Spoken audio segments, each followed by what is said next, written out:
ఏది ఏమైనా ఈ దురదృష్టకరమైన సంఘటనని ప్రభుత్వము చాలా తీవ్రంగా పరిగణిస్తుంది. దీనికి సంబంధించి చనిపోయిన కుటుంబాలకు ₹1,00,00,000 నష్టపరిహారం ఇప్పించాలి. పరిశ్రమ వాళ్ళతో మాట్లాడి ప్రభుత్వం వైపు నుంచి పరిశ్రమ వైపు నుంచి చనిపోయిన కుటుంబాలకు ₹1,00,00,000 నష్టపరిహారం ఇవ్వాలి అని చెప్పి నేను ఆదేశాలు ఇవ్వడం జరిగింది. ఆదేశాల ప్రకారం మా మంత్రులు పరిశ్రమ యజమానులతో మాట్లాడి ప్రభుత్వం వైపు నుంచి సహకారం తీసుకొని వాళ్ళకి నష్టపరిహారం అందించడం జరుగుతుంది.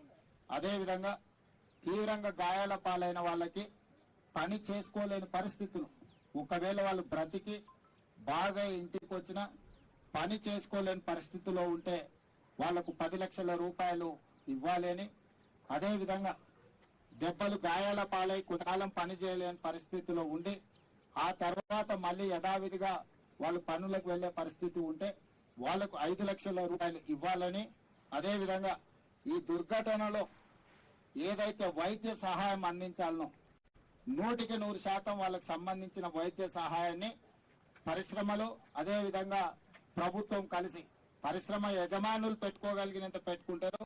వాళ్ళకి ఎలాంటి ఇబ్బంది లేకుండా ప్రభుత్వం కూడా వైద్య సహాయాన్ని 100% అందించాలని మా మంత్రులకు నేను ఆదేశాలు ఇవ్వడం జరిగింది.